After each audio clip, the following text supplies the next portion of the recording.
আলহামদুলিল্লাহ, আল্লাহ সুবহানাহু ওয়া তাআলার সকল প্রশংসা যে আল্লাহ সুবহানাহু ওয়া তাআলার বিশেষ অনুগ্রহে তার ঘর সময়ের মধ্য থেকে নারায়ণগঞ্জের ফতুল্লাহ থানাধীন কুতুবপুর স্থানে অবস্থিত মোহাম্মদী তাকওয়া জামে মসজিদ ও মাদ্রাসা কমপ্লেক্স এ উপস্থিত হয়ে কিছু সময় তার ইবাদত করার, কিছু সময় তার দিনের কথা শোনা বলার খুতবার মাধ্যমে যে আল্লাহ তৌফিক দান করেছেন, সে আল্লাহ সুবহানাহু ওয়া তাআলার নিকট আমরা কালিমাতুশ শুকর আদায় করছি। আলহামদুলিল্লাহ।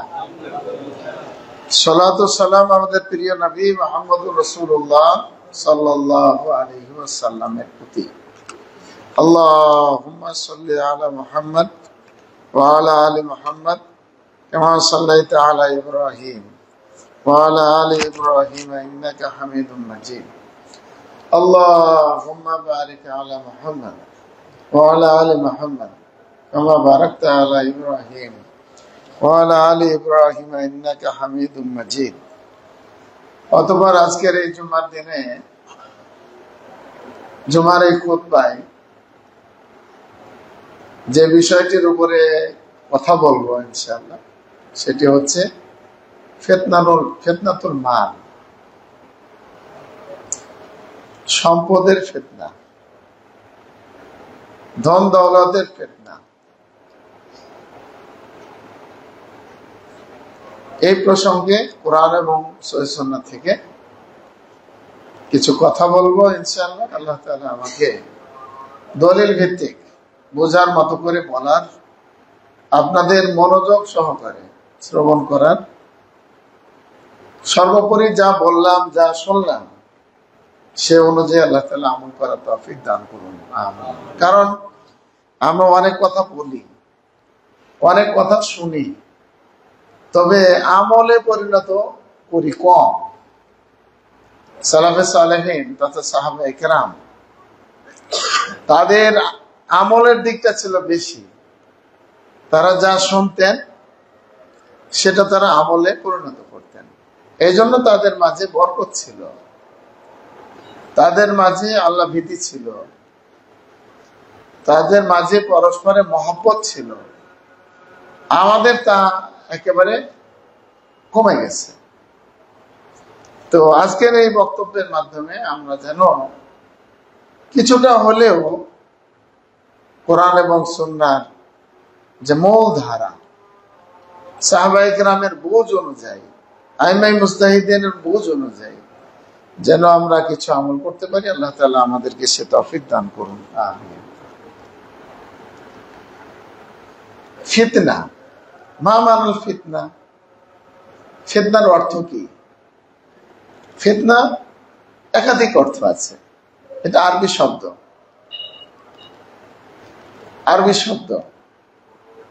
একাধিক অর্থ আছে। তার মধ্যে একটা অর্থ হলো আল মেহনা, পরীক্ষা করা, পরীক্ষায় উপনীত হওয়া, পরীক্ষার মুখোমুখি হওয়া, সেটাকে কি বলা হয়? ফিতনা বলা হয়।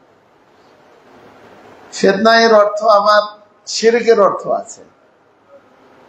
শিরক, কাতিলুহুম হাত্তা লা তাকুনা ফিতনা, যে তাদের সাথে সংগ্রাম চালিয়ে যাও, মুশরিকদের সাথে, কাফেরদের সাথে আপোষহীন ভাবে আল্লাহর দ্বীনের উপরে অটল থাকো, যতক্ষণ এই ফিতনা দূরীভূত হবে। ফিতনা যতদিন থাকে ততদিন তোমরা এই দিন প্রচারের ব্যবস্থা তোমরা অব্যাহত রাখো। এখানে ফিতনার অর্থ কি? শিরক, শিরকের ব্যাপার। শিরক যতদিন থাকবে এই পৃথিবীতে, ততদিন তাওহীদের ডাক আমাদের দিতেই হবে। এখানে ফিতনা থেকে বোঝানো হয়েছে আর শিরক, শিরককে বোঝানো হয়েছে। শিরকে আসগর, ছোট শিরক, আর শিরক আল আকবার বড় শিরক, আর শিরক আল জালি প্রকাশ্য শিরক, আর শিরক আল খাফি গোপনীয় শিরক। সব ধরনের শিরকের মধ্যে আছে। তাহলে আপনারা বুঝতে পারলেন যে শিরকের অর্থটা কি, নাই কি বলে ফিতনার অর্থটা কি। একটা হলো পরীক্ষার মুখোমুখি হওয়া, আর আরেকটা হলো শিরক। আরেকটা অর্থ আছে, সেটা হলো আল আযাব। ফিতনা এর অর্থ হলো আযাব, শাস্তিকে বোঝানো হয়েছে। যুকু ফিতনাতাকুম যুকু আযাবাকুম। আল্লাহ তাআলা কিছু লোককে জাহান্নামে দিবেন, জাহান্নামে দিয়ে বলবেন যুকু ফিতনাতাকুম, তোমাদের এই আযাব তোমরা কি করো, এখন অনুভব করো, তোমরা তার স্বাদ গ্রহণ করো। এখানে ফিতনা থেকে কি বোঝানো হয়েছে? এখানে আযাব, আযাবকে বোঝানো হয়েছে। তো সম্মানিত দ্বীনী ভাইয়েরা, আমাদের ফেসবুক লাইভের মাধ্যমে যে সকল দ্বীনী ভাইয়েরা আমাদের এই মোহাম্মদী তাকওয়া মসজিদ থেকে, মসজিদ মাদ্রাসা কমপ্লেক্স থেকে আমাদের এই প্রোগ্রাম উপভোগ করছেন, আপনারা বুঝতে পারলেন যে আল ফিতনা, ফিতনার একাধিক অর্থ আছে। একটা হলো মেহনা, পরীক্ষার মুখোমুখি হওয়া, আল ইবতিলা, পরীক্ষার মুখোমুখি হওয়া, আর একটা হলো শিরক, আর একটা হলো আল আযাব, আযাব কঠিন শাস্তিকেও বলা হয়েছে।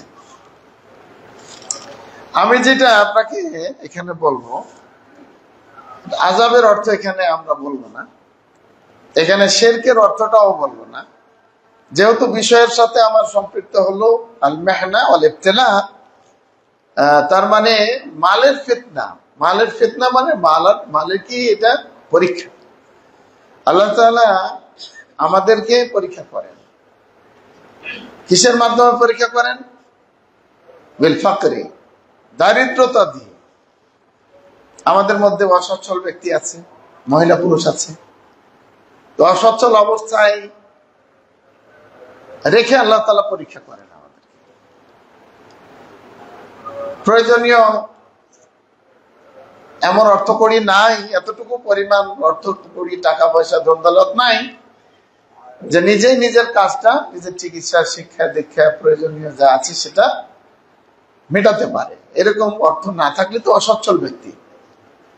তাহলে অসচ্ছলতা দিয়ে, দারিদ্রতা দিয়ে আল্লাহ তাআলা আমাদেরকে পরীক্ষা করেন, পরীক্ষা করেন দারিদ্রতার মাধ্যমে। দরিদ্র বানাইয়া, টাকা পয়সা নাই, অর্থকড়ি নাই, ধন দৌলত নাই। ওখানে পরীক্ষা কি আছে? এখানে পরীক্ষা হলো সবর, ধৈর্য ধারণ করা। আপনাকে আমাকে অর্থকড়ি আল্লাহ তাআলা দেন নাই, আমাকে এখন কি করতে হবে? ধৈর্য ধারণ করতে হবে। ফাওয়াজাদনাহু সাবিরা, আইয়ুব আলাইহিস সালামের ব্যাপারে বলা হয়েছে যে আইয়ুব আলাইহিস সালামকে আমরা জানি, তাকে আল্লাহ তাআলা বিভিন্ন ভাবে পরীক্ষা করেছেন। অর্থনৈতিক সচ্ছলতা দিয়ে পরীক্ষা করেছেন, অর্থনৈতিক সংকটে রেখেও আল্লাহ তাআলা কি করেছেন? পরীক্ষা করেছেন। বড় ধরনের অসুস্থতা দিয়ে আল্লাহ তাআলা তাকে কি করেছেন? পরীক্ষা করেছেন। রব্বে মাসসানিয়াদ দুর, হে আল্লাহ আমাকে বিপদ গ্রাস করেছে। ওয়া আনতা আরহামুর রাহিমিন, তুমি তো আরহামুর রাহিমিন, তুমি আমাকে দেখো, তাকাও, তো সমস্যা আছে সলভ করো। আল্লাহ তাআলা তার ব্যাপারে বলেছেন যে যখন তাকে আমি পরীক্ষার সংকট, অর্থনৈতিক সংকট এবং শারীরিক মানে অসুস্থতা এর মাধ্যমে যখন আমি পরীক্ষা করলাম তাকে, ওয়াজাদনাহু সাবিরা, তাকে আমি পেয়েছি ধৈর্য ধারণকারী একজন হিসেবে। এই জন্য আমাদেরকে আল্লাহ তাআলা সচ্ছলতা দেন না, তার মানে এটা বুঝবেন না যে আমি একেবারে দুনিয়া আখিরাতে সব দিক থেকে কি হয়ে গেছে, দুর্বল হয়ে গেছে। না, আপনাকে অসচ্ছল অবস্থায়, আমাকে অসচ্ছল অবস্থায় রেখে আল্লাহ তাআলা পরীক্ষা করতে চাচ্ছেন। কি পরীক্ষাটা করবেন? সবার। আমি আপনি ধৈর্য ধারণ করি কিনা। ধরেন আমাদের এই যে তাকওয়া, মোহাম্মদী তাকওয়া জান মসজিদ মাদ্রাসা কমপ্লেক্স, এটা একটা সুন্দর জায়গাতে আপনাদের সহযোগিতা আল্লাহ তাআলা একটা প্রতিষ্ঠা করেছেন, আলহামদুলিল্লাহ। অনেকেই মসজিদ নির্মাণ করতেছে, মাদ্রাসা নির্মাণ করতেছে, আপনাদের মনটাই বলছে না যে ওদের মতো যদি আমাদের টাকা থাকতো তাহলে আমরাও এরকম মসজিদ করতাম, এরকম মাদ্রাসা করতাম। এটা অনেকেই আমাদের মাঝে কিন্তু চিন্তা করেন, কিন্তু এই চিন্তার ব্যাপারটা হলো যে আল্লাহ তাআলা ওনাদেরকে টাকা দিয়ে, অর্থকড়ি দিয়ে পরীক্ষা করছেন, আপনাকে আমাকে অর্থকড়ি বা তাকওয়া, এই মোহাম্মদী তাকওয়া মসজিদকে অর্থকড়ি কম দিয়ে কি করছেন, পরীক্ষা করছেন যে আমরা নাসবির আওলা নাসবির, আমরা ধৈর্য ধারণ করি না করবো না। ধৈর্য ধারণ করে যদি এগিয়ে যান, কোন এক সময় এত শানদার একটা বিল্ডিং বা এই মসজিদ ইমারত পাবেন, মসজিদের ইমারত, মাদ্রাসার ভবন পাবেন, সেটা আপনি কল্পনাই করতে পারবেন। এই জন্য ভাইরা আমার, ধৈর্য ধারণ করতে হবে। আল্লাহ তাআলা দরিদ্র মানুষদেরকে দরিদ্র রেখে পরীক্ষা করতে চান, সেটা হলো কি, তারা ধৈর্য ধারণ করে কিনা। যদি ধৈর্য ধারণ করে, তার ভবিষ্যৎটা কি আছে, সুন্দর ভবিষ্যৎ, ভালো। ঠিক তদরূপ আল্লাহ তাআলা কাউকে আল গিনা, সচ্ছলতা দান করেন। সচ্ছলতা দিয়েও, ধন দৌলত, বিভিন্ন সুযোগ সুবিধা দিয়ে কোন জিনিসের ঘাটতি নাই, সবকিছু তার জাহেজ, প্রস্তুত। সচ্ছলতা দিয়ে আল্লাহ তাআলা আপনাকে আমাকে পরীক্ষা করতে পারেন। সেই ক্ষেত্রে কি করতে হবে? পরীক্ষার উত্তীর্ণের জন্য আমাদেরকে তখন শাকার, আল্লাহর এই অর্থ কড়ি পেয়েছি, আমি কৃতজ্ঞতা প্রকাশ করবো আল্লাহ সুবহানাহু ওয়া তাআলা। যদি আমি অর্থ কড়ি পেয়ে, অর্জন করে, আমি যদি আল্লাহ তাআলা শাকের বান্দা হতে পারি,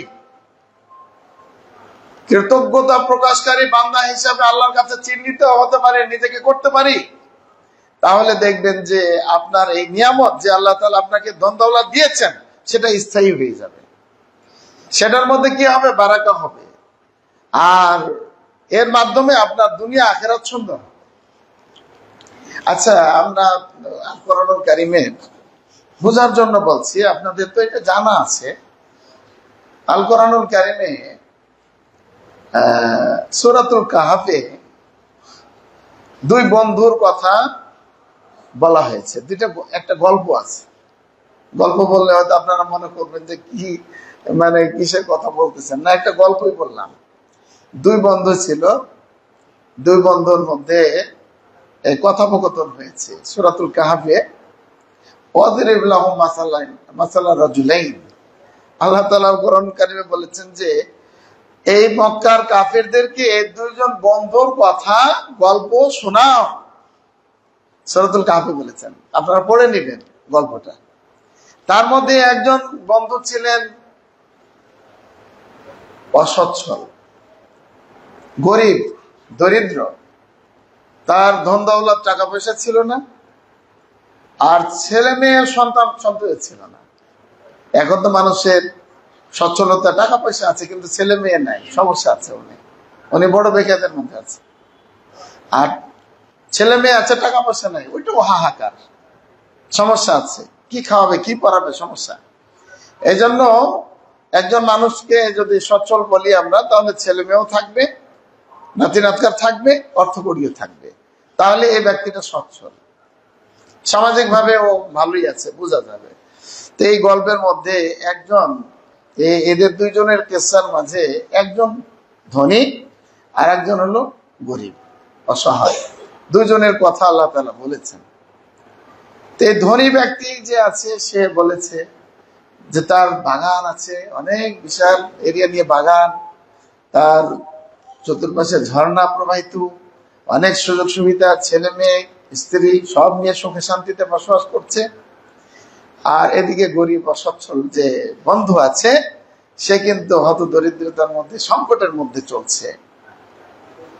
তো দরিদ্র সাথী বন্ধু সচ্ছল বন্ধুকে নাসিহত করলো যে তুমি যে অহংকার করছো, তোমার এই যে ধন দৌলত নিয়ে খুব যে অহংকারী হয়ে গেছো, এটা তুমি বাদ দাও। সেই আল্লাহকে স্মরণ করো যে আল্লাহ তোমাকে আমাকে মাটি থেকে সৃষ্টি করেছেন। শিরক করবে না, কুফরি করবে না, এভাবে কিন্তু উনি নাসিহত করলেন। আর তুমি মনে করছো যে আমাকে আল্লাহ তাআলা অর্থকড়ির দিক থেকে দরিদ্র রেখেছেন, সন্তানাদি দেন না, এটা মনে করেছো না। এই তোমার যা আছে এগুলো আল্লাহ তাআলা মুহূর্তের মধ্যে কি করতে পারেন, ধ্বংস করে দিতে পারেন। ঠিক ওই ঘটনা শেষ হতে হতেই তার ধন দৌলত সম্পদ যা ছিল সব কি হয়ে গেছে, ধ্বংস হয়ে গেছে। তাই যে ধ্বংস হয়ে গেল তার সম্পদ, কেন? লাম ইয়াশকুরিল্লাহ, সে কিন্তু আল্লাহর কৃতজ্ঞতা প্রকাশ করলো না, আর অহংকার করে বসলো, মানুষদেরকে তুচ্ছ তাচ্ছিল্য করা শুরু করে দিল, এই জন্য সম্পদ থাকে না। তো কোরআনের এই কিসসাটা আপনারা পড়বেন, এই গল্পটা পড়বেন, সূরাতুল কাহফে এই দুই বন্ধুর কথাটা উল্লেখ আছে, খুব মজা পাবেন। পড়বেন অনুবাদ, পড়বেন তাফসীর, খুব ভালো লাগবে আপনাদের কাছে। নিজের শিক্ষণীয় বিষয় এখানে আছে, আপনারা পড়ে নেবেন। আরো দুইজন ব্যক্তির কথা আপনাকে উল্লেখ করব। দেখেন, পৃথিবীর ইতিহাসে ধন দৌলত অর্থ কড়ি আল্লাহ তাআলা অনেক ব্যক্তিকে দিয়েছেন, ভালো মানুষকেও দিয়েছেন। নেআমা আল মাল, সবচেয়ে উত্তম মাল, সেটা লিল মার as-সালেহ, লির রাজুল as-সালেহ। ভালো সম্পদ, ভালো মানুষ যদি পান, তাহলে এই সম্পদ তার জন্য নেয়ামত। ভালো মানুষের কাছে ভালো মাল যদি থাকে, ভালো মাল মানে কি, ভালো অর্থ করি, এর অর্থ কি হালাল। ভালো মানে আপনি এটা মনে করবেন না যে নতুন টাকা নতুন পয়সা, না, ভালো মানে হলো হালাল, হালাল উপার্জনের অর্থ করি থাকবে। এটা ভালো মানুষের কাছে থাকলে সেটা ভালোভাবে এগিয়ে যাবে। আচ্ছা, এখানে দেখেন যে কারুনের নাম শুনেছেন না? কারুনের নাম, মুসা আলাইহিস সালামের জামানায় প্রভাবশালী একজন লোক, তাকে আল্লাহ তাআলা সবকিছু দিয়েছেন। সে নিজে অহংকার করতো, অহংকার করে বসলো যে না, এগুলো তো আমার জ্ঞান বুদ্ধি বিবেচনায় বিবেকের মাধ্যমে আমি এগুলো কি করেছি, অর্জন করেছি। আল্লাহ তাআলা দিয়েছেন, এটা আমি মানতে রাজি না। এখনো কিন্তু মানুষের বলে, এখন অনেক মানুষ আছে এমন যে আমি এই ব্যবসার কলা কৌশল যে কত জানি, এটা তোমরা জানো না, তাই আমি এটা অর্জন করে নিয়েছি, ব্যাস।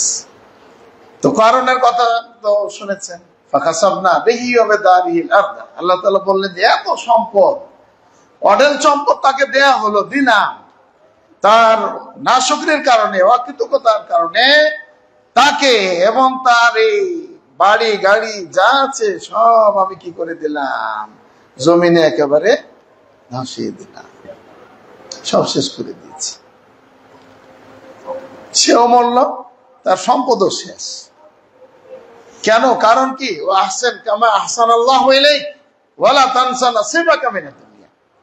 মুসা আলাইহিস সালাম বলেছেন, আল্লাহ তাআলা সেটা কোট করেছেন, লিখে রেখেছেন, এই তুমি মানুষদেরকে ইহসান করো, তোমাকে আল্লাহ তাআলা অর্থ করে দিয়েছে, তুমি সম্পদ বিতরণ করো, হক আদায় করো, পাড়া প্রতিবেশী আত্মীয় স্বজন তাদের হক আদায় করো। বলছেন না, এটা ইন্নামা উতিতু আলা ইলম, আমার জ্ঞানের মাধ্যমে অর্জন করেছি, না দেব না। এখনো বলে না যে আমি এটা অর্জন করেছি, আপনারাও পারলে অর্জন করে নেন, ব্যাস। না, আপনাকে আল্লাহ তাআলা সম্পদ দিয়ে পরীক্ষা করতেছেন। যদি আপনি কৃতজ্ঞতা প্রকাশ করতে পারেন, আমি পারি, মাল কিন্তু স্থায়ী থাকবে আপনার জন্য। ধরেন কারণের কথাটা আপনারা পড়েছেন, সম্পদ তার জন্য বিপজ্জনক হয়ে গেল, এই সম্পদের কারণে সে ধ্বংস হয়ে গেল। আপনিও হতে পারেন, আমিও হতে পারি। আল্লাহ তাআলা আমাদেরকে হেফাজত করুন, আমিন। সাইয়েদনা উসমান রাদিয়াল্লাহু আনহু নাম শুনেছেন আপনারা অবশ্যই। আবু বকর রাদিয়াল্লাহু আনহু অসচ্ছল, দরিদ্র মানুষ, তারপরও বাড়িতে যা আছে সব দান করলেন। ওমর রাদিয়াল্লাহু আনহু কুরাইশ বংশের লোক ছিলেন, প্রভাবশালী ব্যক্তি ছিলেন, অর্থকড়ির দিক থেকে সচ্ছল ছিলেন, তবে উসমান রাদিয়াল্লাহু আনহুর তুলনায় তিনি অর্থনৈতিক ভাবে দুর্বল ছিলেন। তো উসমান রাদিয়াল্লাহু আনহু তিনি কি করেছেন? তিনি তো আলহামদুলিল্লাহ সম্পদ পেয়ে শুকরিয়া জ্ঞাপন করেছেন, কৃতজ্ঞতা প্রকাশ করেছেন। তিনি অহংকার করেননি, পাড়া প্রতিবেশী আত্মীয় স্বজনকে তিনি ভুলে যান নাই। তাহলে আপনি সম্পদ পেয়েছেন, সেটা যদি আল্লাহর কৃতজ্ঞতা প্রকাশ করেন, সেটা আল্লাহ যেই যেই খাতে বন্টন করার কথা, দেওয়ার কথা বলেছেন, সেই খাতে যদি আপনি দেন তাহলে থাকবে। উসমান রাদিয়াল্লাহু আনহু, উসমান দাও, দান করো। 1000 উট দিয়ে দিলেন। সুবহানাল্লাহ। 1000 উটের দাম কত এখন? এক একটা উটের সর্বনিম্ন দাম যদি ধরি 5 লাখ টাকা, তাহলে 1000 উটের দাম কত?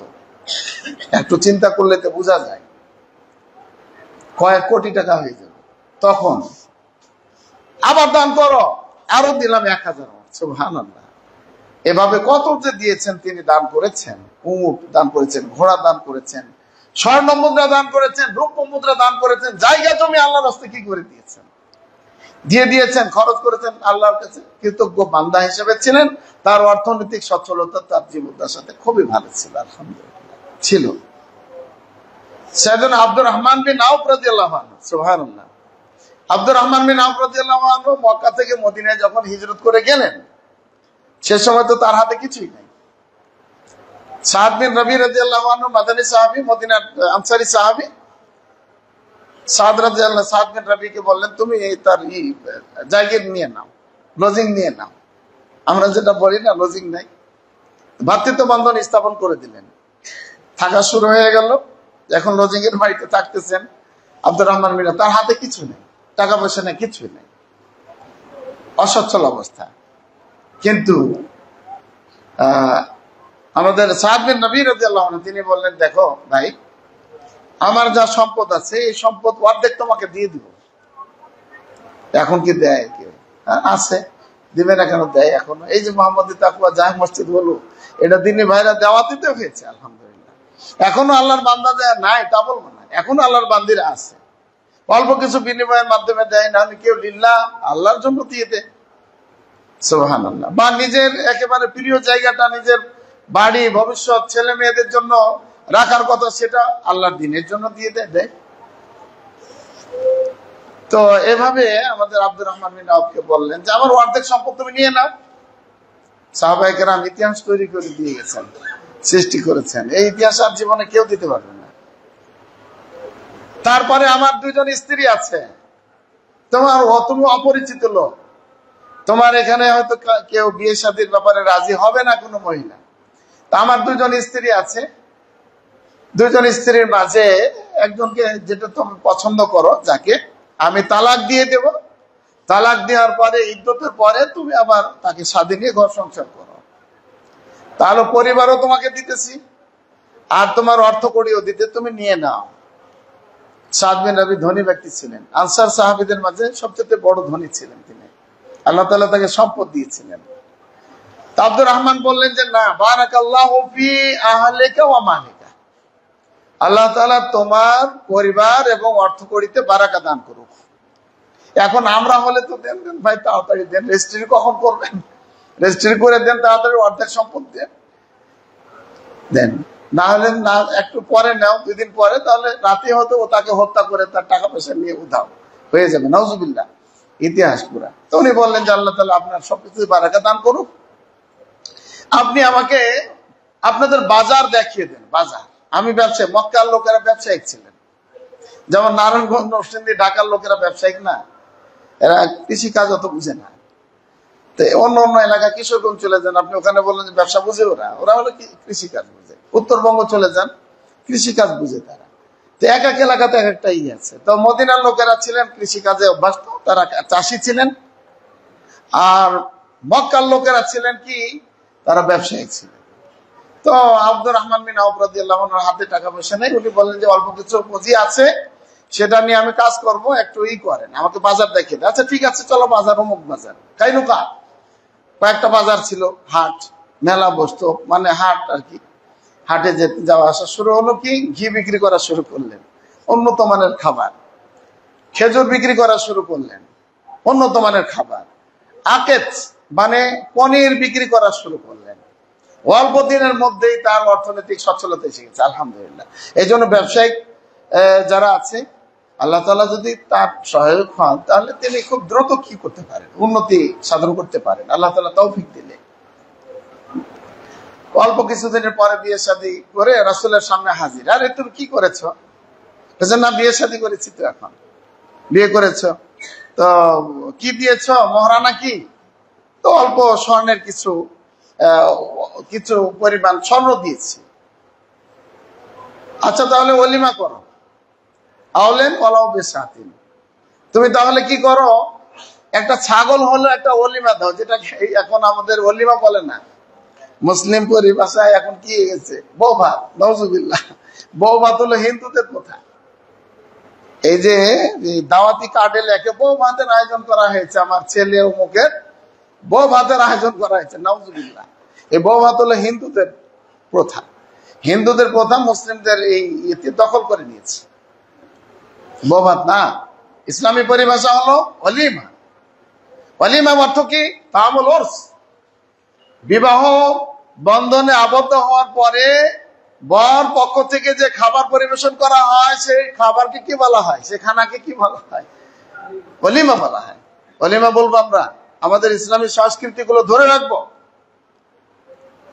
তো যাই হোক, এদিকে লম্বা হাদিস আমি যাচ্ছি না। আমি বলতে চাচ্ছি যে অল্প দিনের মধ্যে তিনি ধনী হয়ে গেছেন, এবং প্রভাবশালী ধনী, যার টাকা পয়সা ছিল না, কিছু ছিল না। তিনি এত বড় ধনী হয়েছিলেন, সেটা বলা হয়েছে যে তার মৃত্যুর সময় 4 জন স্ত্রী ছিল। আল কোরআনুল কারীমে আল্লাহ তাআলা 4 জন স্ত্রীর কথা বলেছেন। আব্দুর রহমান বিন আউফের মৃত্যুর সময় 4 জন স্ত্রী বিদ্যমান, ছেলে মেয়েরাও ছিল। তো ছেলে মেয়ে যদি থাকে তাহলে আপনার স্ত্রী পাবে শ্রমণ, মানে 8 ভাগের 1 ভাগ। 4 জন স্ত্রী তার সম্পদ, মূল সম্পদের 8 ভাগ 1 ভাগ পেয়েছিলেন। 8 ভাগের 1 ভাগ মানে 2 আনা, 4 আনা নয়, 2 আনা। এই 2 আনা সম্পদ পেয়ে তার প্রত্যেক স্ত্রী, 4 জনে এক এক স্ত্রী পেয়েছিলেন 12 লক্ষ দিরহাম করে। 12 লক্ষ দিরহাম, তার মানে 4 জন স্ত্রী 4 12 48 লক্ষ দিরহাম। তারা, দিরহাম মানে হলো রূপ মুদ্রা। রূপ মুদ্রাকে দিরহাম বলা হয়, আর দিনার বলা হয় আপনার স্বর্ণ মুদ্রাকে। তাহলে কত সম্পদের মালিক তিনি হয়েছিলেন। একেবারে জিরো থেকে কি হয়ে গেছেন, আমরা বলি অনেক সময় হিরো হয়ে গেছে সম্পদ। তারা আল্লাহর কৃতজ্ঞতা প্রকাশ করেছে, সম্পদ তাদের জন্য উপযুক্ত ছিল। উসমান রাদিয়াল্লাহু আনহুর কথা বলেছেন। আর নবী রাসূলদের মধ্যে যারা প্রভাবশালী নবী রাসূল ছিলেন, রাষ্ট্র পরিচালনা করেছেন, সাইয়েদনা সুলাইমান আলাইহিস সালামের কথা। তিনি কি ছিলেন, সুবহানাল্লাহ, এটা কোরআনের কথা।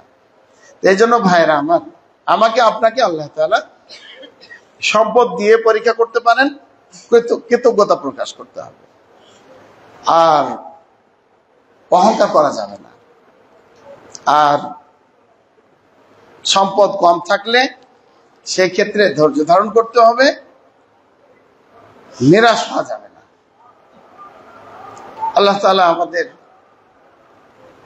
এই জীবনটাকে চড়াই উতরাইয়ের মধ্য দিয়ে যেন কোরআন সুন্নাহ মোতাবেক অর্থ করি উপার্জন করতে পারি, আর সে অনুযায়ী আল্লাহর বিধিবিধান অনুযায়ী যেন ব্যয় করতে পারি। আল্লাহ তাআলা আমাদেরকে সে তৌফিক দান করুন।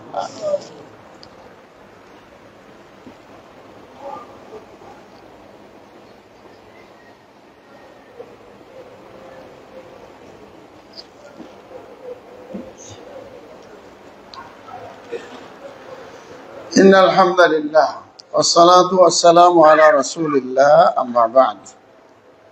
আউযু বিল্লাহি মিনাশ শাইতানির রাজীম। বিসমিল্লাহির রহমানির রহিম। আলহাকুমুত তাকাসুর। আল্লাহ তাআলা বলেছেন যে তোমাদেরকে ব্যস্ত রেখেছে, তোমাদেরকে অমনোযোগী করে তুলেছে, তোমাদের আখিরাত থেকে বিমুখ করে রেখেছে। আর তাকাসুর, আধিক্যতা। তাকাসুরের অর্থ হলো তাকাসুর ফিল আমওয়ালি ওয়াল আওলাদ। বেশি সম্পদ থাকার কারণে তোমরা আল্লাহ থেকে বিমুখ হয়েছো। এটা কতদিন থাকবে? বেশি সন্তান আদি থাকার কারণে তোমরা আল্লাহ থেকে বিমুখ হয়েছো। আলহাকুমুত তাকাসুর, এই যে ছোট্ট একটা সূরা আমরা পাঠ করি, এখানে তাকাসুর মানে কি? কাসরা। কাসরা মানে হলো আধিক্য। আধিক্য কোন দিক থেকে? সম্পদের দিক থেকে। মাল শব্দের বহুবচন হলো আমওয়াল, সম্পদের দিক থেকে। ওয়ালাদ, সম্পদ, ওয়ালাদ শব্দের অর্থ হলো সন্তান, সন্ততি, এর বহুবচন আওলাদ। এই দিক থেকে তোমরা কিন্তু তোমাদেরকে গাফিল করে রেখেছে। হাত্তা যারতুমুল মাকাবির, কতদিন গাফেল থাকবে? যতদিন তুমি কবর জিয়ারত করবে। মাতা নাজুর আল কবর, কখন আমরা কবর জিয়ারত করব? বিল মাউত, মৃত্যুতে। মৃত্যুবরণ করলে আমাদেরকে কোথায় কবরে রেখে আসবে, দাফন করে আসবে। তখন তোমরা বুঝবে যে আসলে তোমাদের এই আধিক্যতা যে আছে এটা তোমাদেরকে বড় ক্ষতির মধ্যে ফেলে দিয়েছে। কাল্লা সাউফা তা'লামুন, তোমরা অচিরেই তোমরা এটা জেনে নিবে, অবশ্যই অবশ্যই জানবা। তুম্মা কাল্লা সাউফা তা'লামুন, আবারও বলছেন আল্লাহ, অচিরেই তোমরা জানবা, অবশ্যই অবশ্যই জানবা যে তোমাদেরকে এই সম্পদের আধিক্যতা, তারপরে অধিক সম্পদ, অধিক সন্তানাদি তোমাদেরকে গাফেল করে দিয়েছে। তা আমরা অধিক সম্পদ হলেই গাফেল হয়ে যাবো তা যেন না হয়ে আল্লাহ তাআলা আমাদেরকে তৌফিক দান করুন, আমিন। ভাইরা আমার, পর্দার আড়ালে মা ও বোনেরা, আল্লাহ রাসূল সাল্লাল্লাহু আলাইহি সাল্লাম বলেছেন একটি হাদিসে, লিকুল্লি উম্মাতিন ফিতনা, প্রতিটা উম্মতের কিছু কিছু ফিতনা আছে, পরীক্ষা আছে। অফিতনাতু উম্মতি ফিল মাল, আমার উম্মতের ফিতনা, পরীক্ষা, বড় পরীক্ষা হচ্ছে সম্পদের মাঝে। এই জন্য আপনার আমার সম্পদ যদি থাকে, নিজের প্রয়োজন যা মিটানের সবকিছু স্বাভাবিকভাবে চলছে, তার মানে আপনি বুঝবেন যে আপনি পরীক্ষার মধ্যে আছেন। আমি দুইটার দিকে বলেছি, কিল্লাতুল মাল, মাল কম দিয়ে, ওয়া কাসরাতুল মাল, মাল বেশি দিয়ে আল্লাহ তাআলা আপনাকে আমাকে পরীক্ষা করবে। কম মাল হলে আমি ধৈর্য ধারণ করব, আর বেশি মাল হলে আমি আল্লাহর কৃতজ্ঞতা প্রকাশ করে অহংকার করব না, যথাযথভাবে আমি বন্টন করব। আল্লাহ তাআলা বলেছেন, ইন্নামা আমওয়ালুকুম ওয়া আওলাদুকুম ফিতনা, তোমাদের সম্পদ, তোমাদের সন্তান আদি তোমাদের জন্য ফিতনা, তোমাদের জন্য ফিতনা, পরীক্ষা স্বরূপ।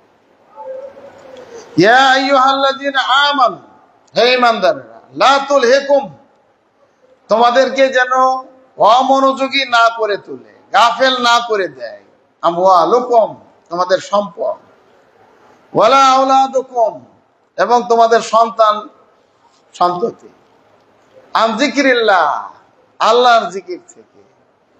আপনি অর্থ কড়ি উপার্জনের জন্য সালাত আদায় করছেন না, 5 ওয়াক্ত সালাত আপনি আদায় করছেন না।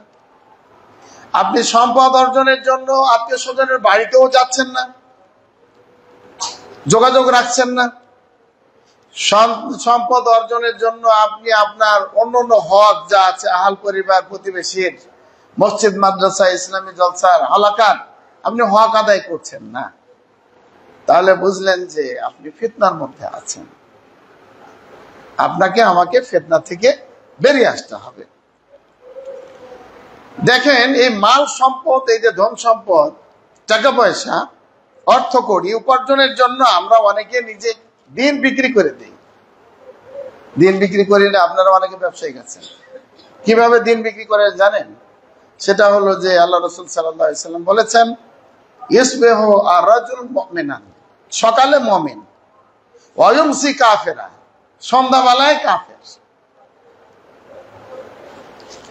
ওয়া ইউমসি মুমিনান, সন্ধ্যায় মুমিন, ওয়া ইসবিহু কাফিরান, সকালে কি হয়ে গেছে? কাফের হয়ে গেছে। কিভাবে হলো এটা? ইয়াবিউ আর-রাজুল, একজন ব্যক্তি তার দিনকে বিক্রি করে দেয়, দিনকে বিক্রি করে দেয়। কেন? এই পৃথিবীর সামান্য সম্পদের জন্য, সামান্য ইজ্জত সম্মানের জন্য সে তার দিনকে কি করে দেয়? বিক্রি করে দেয়। কিছু লভ্যাংশের জন্য সে দিনটাকে বিক্রি করে দেয়। এই জন্য আল্লাহ রাসূল সাল্লাল্লাহু আলাইহি সাল্লাম বলেছেন যে বিক্রেতা এবং ক্রেতা, একটা জিনিস আমি কিনবো, আপনি বিক্রি করবেন, তো এই ক্রেতা বিক্রেতা, বায় মুশতারি আরবিতে বলা হয় এটাকে, বিক্রেতা এবং ক্রেতা, এই দুইজনের ব্যাপারে বলা হয়েছে ফাইন সাদাকা, তারা যদি উভয়ে সত্যবাদী হন, বিক্রেতাও সত্য যে নাই, যা মাল দিচ্ছি একেবারে নকল মুক্ত মাল, ভালো মাল, 1 নাম্বার কোয়ালিটির মাল। আর ক্রেতাও যদি মনে করে যে আমি যা টাকা দিলাম, এই যে নোটটা দিলাম আপনাকে, নকল মুক্ত না, একবার নকল নোট দিয়ে ক্রয় করে নিল, উভয় যদি সত্যবাদী হয় তাহলে তাহলে তাদের এই ক্রয় বিক্রয়ের মধ্যে, লেনদেনের মাঝে আল্লাহ তাআলা বারাকা দান করবেন। সুবহানাল্লাহ। একটা কথা আপনাদেরকে বলে রাখি,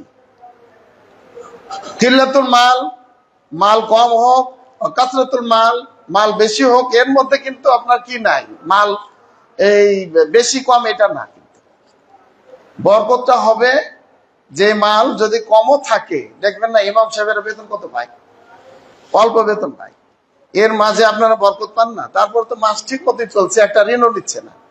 আপনি 1 লক্ষ টাকা উপার্জন করেন, তারপর পরের মাসে আরো 50,000 টাকা লোন আছে আপনার, এটা বরকত দেখা যায়। এটা বরকত হবে আল্লাহর পক্ষ থেকে, সততার উপর ভিত্তি করে বরকত হবে। মিথ্যা বলে আপনি কি হয়েছেন, সম্পদ অর্জন করেছেন, এই সম্পদে আপনার বরকত হবে না। ওয়াইন কাযাবা, যদি তারা উভয়ে মিথ্যুক হয় ক্রয় বিক্রয়ের ক্ষেত্রে, তাহলে বলা হয়েছে লাম ইবারাক ফিহিমা, তাদের এই ক্রয় বিক্রয়ে কি দেওয়া হবে না, বরকত দেওয়া হবে না, বরকত দেওয়া হবে না। এই জন্য বরকত হবে আল্লাহর পক্ষ থেকে, আল্লাহ তাআলার পক্ষ থেকে বরকত হবে। এই জন্য আল্লাহ রাসূল সাল্লাল্লাহু আলাইহি সাল্লাম বলেছেন, আল্লাহুম্মা বারিক লি উম্মতি ফি বুকুরিহা, আল্লাহ তুমি আমার উম্মতের সকালের সময়, সকাল বেলায় যে সময় আছে, এই সকালের সময় আল্লাহ তুমি বরকত দিয়ে দাও। বরকত, ওলামায়ে কেরাম বলেছেন যে সকালবেলার সময় এত বরকতময় যে এখানে 1 ঘন্টা কাজ করলে অন্য দুপুর, বিকাল, রাত্রে 5 ঘন্টা কাজ করলে সমান বরকত আসবে। আপনার কমে আর বেশি সংখ্যার দিক থেকে নয়, বরকত হবে আল্লাহর পক্ষ থেকে।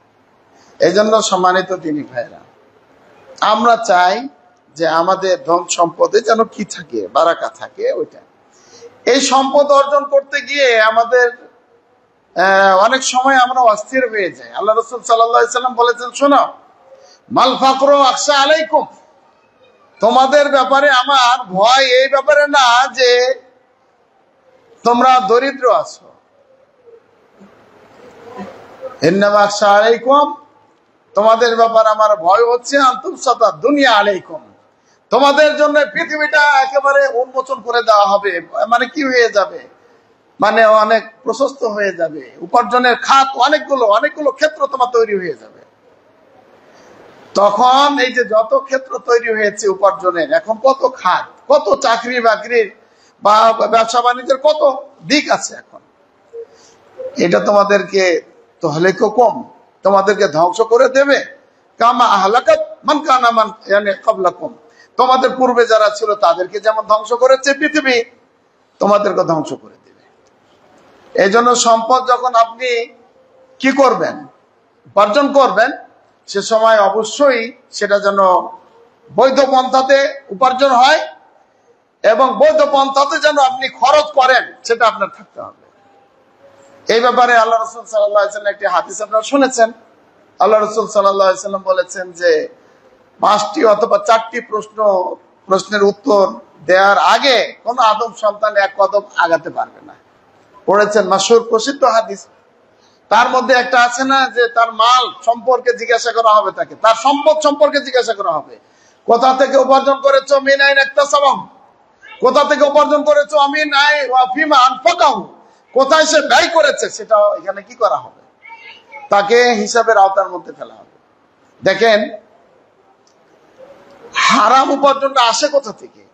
হারাম উপার্জনটা আসে আপনার সুবহাত, সন্দেহযুক্ত বিষয় ব্যবসার মধ্যে যখন আপনি পড়ে যাবেন, সন্দেহ হচ্ছে যে এটা কি হালাল ব্যবসা না হারাম ব্যবসা। যখন আপনি এই ব্যবসার সাথে জড়িয়ে থাকবেন, তখন মনে করবেন যে আপনি কোথায় চলে গেছেন। মান ওয়াকা ফি সুবহাতে, যে ব্যক্তি সুবহাতের মধ্যে, সন্দেহযুক্ত বিষয়ের মধ্যে জড়িয়ে পড়লো, ওয়াকা ফিল হারামে, সে হারামের মধ্যে চলে গেছে। বিরাট ব্যাপার। হালাল হারাম যদি আপনি না বুঝেন, তাইয়্যিব খাবার যদি আপনি না বুঝেন, ইয়া রাসূল, হে রাসূলগণ, নবী রাসূলদেরকে আল্লাহ বলেছেন কুলু মিনাত তাইয়্যিবাত, তোমরা হালাল খাও। পবিত্র খাও, রুচিসম্মত খাবার খাও, ওয়ামালু সালিহা, এবং ভালো কাজ করো। ব্যাস, হালাল খেতে হবে আর হালাল উপার্জন করতে হবে, হালাল ভাবে আপনাকে ব্যয় করতে হবে। দেখুন, মানুষ যখন মারা যায় না, তখন তিনটা জিনিস তার সাথে থাকে। এক হলো আহলুহু, তার পরিবার থাকে, আমরা থাকি। ওয়া মালুহু, কিছু সম্পদ থাকে, ওই যে কিছু দাফন করার জন্য কিছু মাল তো নিয়ে যায় মানুষ। ওয়া আমালুহু, তার আমল থাকে। ফাইয়ার যে স্নানে, দুইটা ফিরে আসে, পরিবার চলে আসে, সম্পদও চলে আসে। যে খাটিয়া নিয়ে গেছেন, খাটিয়া চলে আসবে। আচ্ছা, ওয়ায়াবকা ওয়াহিদ, একটা থাকে, ওহুয়া আমালুহু, তার আমল এটা।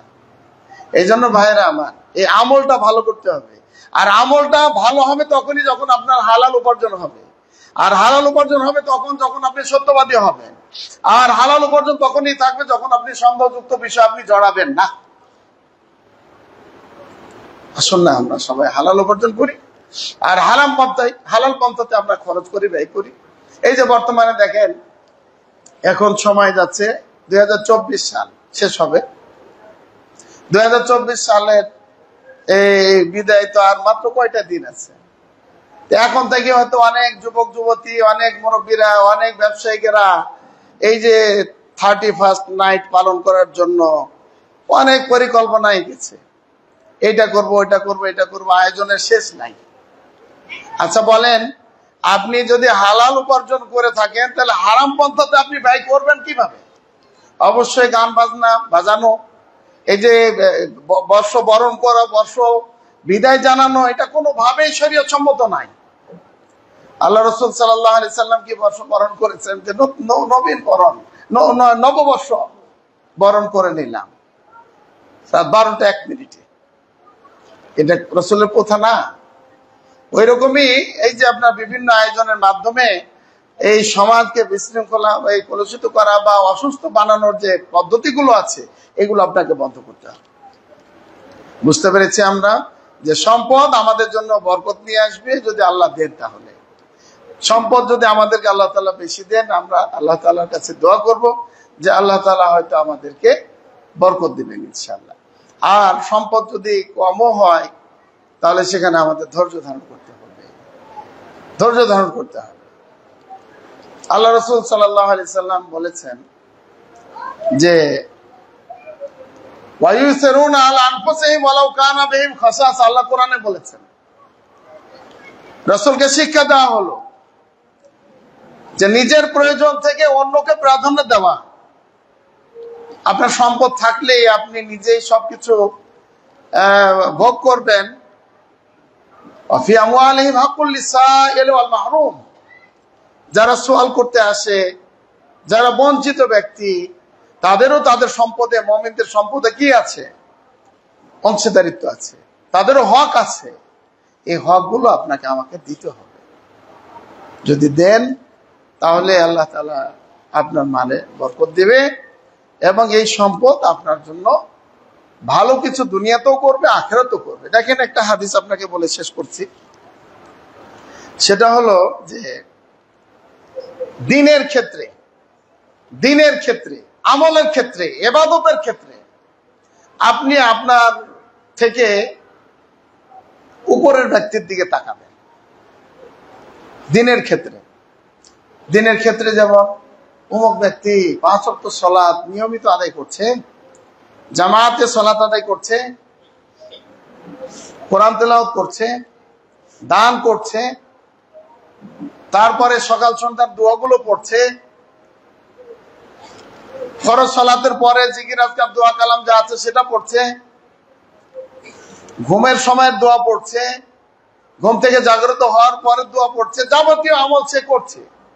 আপনি মনে একটা আকাঙ্ক্ষা তৈরি করবেন, আল্লাহ উনি যেভাবে আমল করছেন সেভাবে যেন আমি আমল করতে পারি, তিনি যেভাবে দান করছেন আমি যেন দান করতে পারি। তাহলে আপনি তার দিকে আপনি লক্ষ্য রাখতে পারেন। দুনিয়া অর্জনের জন্য আপনি তাকাবেন কোন দিকে? নিচের দিকে। আপনার থেকে যারা নিম্ন আয়ের মানুষ, তাদের দিকে আপনি তাকাবেন, লক্ষ্য করবেন।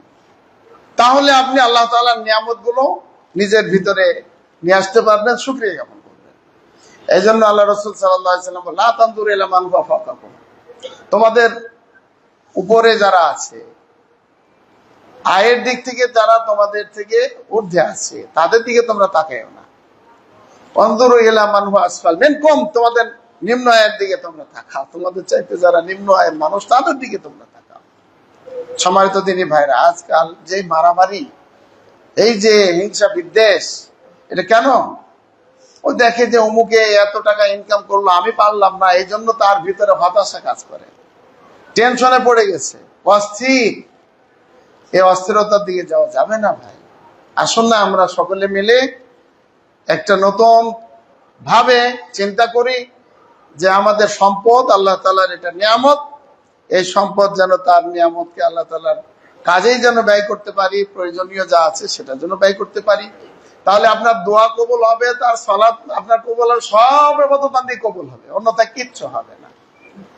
সাদ বিন মুআয রাদিয়াল্লাহু আনহু নাম শুনেছেন না? বড় সাহাবী একজন, সাদ বিন মুআয রাদিয়াল্লাহু আনহু, যার মৃত্যুতে আরশ কেঁপে উঠেছে। 70,000 ফেরেশতা কি করেছেন? তার জানাজার সালাতে উপস্থিত হয়েছে। সুবহানাল্লাহ। তিনি মুস্তাজাবাতুদ দাওয়া, তিনি যা দোয়া করতেন আল্লাহ তাআলা তা কবুল করতেন।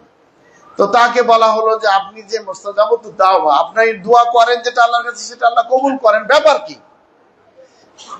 এইটা বলেন, সূত্রটা বলেন। উনি বললেন যে দেখো, আমি যা ভক্ষণ করি, আমি যা খাই, সেটা আমি আমার মুখে একটা লোকমা যদি তুলে নেওয়ার চেষ্টা করি, সেটা আমি আগে চিন্তা করি যে কোথা থেকে এসেছে, আমি কিভাবে উপার্জন করেছি, এটা নিশ্চিত হয়ে, আমি হালাল নিশ্চিত হয়ে, পবিত্র নিশ্চিত হয়ে, রুচিসম্মত নিশ্চিত হয়ে তারপরে খাই। সুবহানাল্লাহ। এখন কোথায় আছি আমরা? আমরা বলি যে এত দোয়া করছি, তারপরও মাইট পিট আমরা সারা বিশ্ব জগৎ খাইতে আছি। কিন্তু ওই যে হালাল যে নাই, আল্লাহর বিধান যে নাই, এই জন্য আসুন আমরা সকলে মিলে আল্লাহ তাআলাকে খুশি করার জন্য কাজ করি, এবং সম্পদ যেন আমাদের বৈধ পন্থা অবলম্বন করি এবং অর্জন করি, এবং সম্পদ যেন বৈধ পন্থায় আমরা কি করি, দান করি।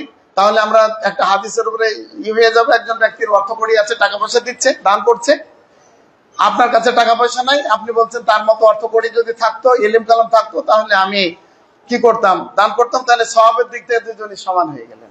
আলহামদুলিল্লাহ। একজনে খরচ করে সওয়াব পেলেন, আপনি না করে আশা ব্যক্ত করে পেয়ে গেছেন। আরেকজন আছে যে অমুক একটি খারাপ কাজে খালি গান বাজনা ডেক্সেট বাজায় আমাদের সমাজে অস্থির করে, আমারও যদি টাকা পয়সা থাকতো তাহলে আমি 2-4টা আরো 10টা গান বাজনার আয়োজন করতাম। তাহলে এরকম হলে দুইজন গুনাহের দিক থেকে কি হয়ে গেছেন, সমান হয়ে গেছেন। এই জন্য আপনারা কেউ যাবেন না। আল্লাহ তাআলা আমাদেরকে সে তৌফিক দান করুন, এবং আমাদের অর্থকড়িতে আল্লাহ তাআলা বারাকা দান করুন, আমিন। আমাদের এই যে মসজিদেরও অর্থকড়ি তো লাগে, আপনারা দিয়েছেন। এই 2024 সালে আপনারা 27/12 থেকে 2024 পর্যন্ত আপনাদের যে আয় এবং ব্যয়, এখানে যেহেতু অর্থের সাথে লেনদেনের সাথে এটা জড়িত, আয় হয়েছে প্রায় 51,96,734 টাকা, ব্যয় হয়েছে 51,87,048 টাকা, আর মোট টাকা আছে আপনার 9,286 টাকা। এই যে কমপ্লেক্সের 9,286 টাকা আছে এখন। তার মধ্যে ব্যাংকে আছে আপনার 5,000 টাকা, আর বাকি 4,286 টাকা আছে হ্যান্ড ক্যাশ, হাতে আছে। এই হলো আপনাদের এই বাৎসরিক আয় এবং ব্যয়। আপনারা পুরো ভাউচার সহ পরবর্তীতে দেখে নেবেন। তো এই যে আপনার অর্থনৈতিক একটা আয় এবং ব্যয় দেওয়া হলো, আপনারা ইনশাল্লাহ মোহাম্মদী তাকওয়া মসজিদকে দিবেন। স্বপ্ন দেখবো আমরা, এবং এই স্বপ্ন পূরণের দায়িত্ব দিব আল্লাহর কাছে। আমরা আমাদের চেষ্টাটা অব্যাহত রাখবো। যারা ধনাঢ্য ব্যক্তি আছে তারা ধন সম্পদ দেবে, এবং আমরা যারা আছি আমরা তাদেরকে আহ্বান জানাবো, দোয়া করবো, ইনশাল্লাহ মসজিদ একদিন হয়ে যাবে অনেক সুন্দর। আজ থেকে 10 বছর পরে এটা কি হবে, আজ থেকে 15 বছর পরে কি হবে, স্বপ্ন দেখবেন, এই স্বপ্ন বাস্তবায়ন রেখে দিবেন কার উপরে? আল্লাহ সুবহানাহু ওয়া তাআলা। আল্লাহ তাআলা এই মসজিদকে কবুল করে নেন, আমিন। এই মসজিদের সাথে যারা জড়িত ছিলেন তারা মৃত্যুবরণ করেন, তাদেরকে আল্লাহ তাআলা জান্নাত নসিব করুন, আমিন। যারা অসুস্থ আছেন আল্লাহ তাআলা তাদেরকে শিফায়ে কামিল আজিল দান করুন, আমিন। আমরা যারা আছি আমরা যেন ঈমানের অবস্থায় মৃত্যুবরণ করতে পারি, আল্লাহ তাআলা আমাদেরকে সে তৌফিক দান করুন, আমিন। দুনিয়ার পিছনে যেন আমরা দৌড়াইয়া নিজের দুনিয়া এবং আখিরাতকে নষ্ট করতে চাই না, আল্লাহ তাআলা আমাদেরকে সে তৌফিক দান করুন, আমিন। ইবাদাল্লাহ রাহিমানি রাহিমাকুমুল্লাহ, ইন্নাল্লাহা ইয়া'মুরু বিল আদলি ওয়াল ইহসানি ওয়া ইতা'i যিল কুরবা ওয়া ইয়ানহা আনিল ফাহশাই ওয়াল মুনকারি ওয়াল বাগই ইয়া'iদুকুম লা'আল্লাকুম তাযাক্কারুন উযকুরুল্লাহা ইয়াযকুরুকুম ওয়াদউহু ইয়াস্তাজিব লাকুম ইন্নাহু তাআলা মালিকুম রাউফুর রাহিম। কুমু লিস-সালাহ।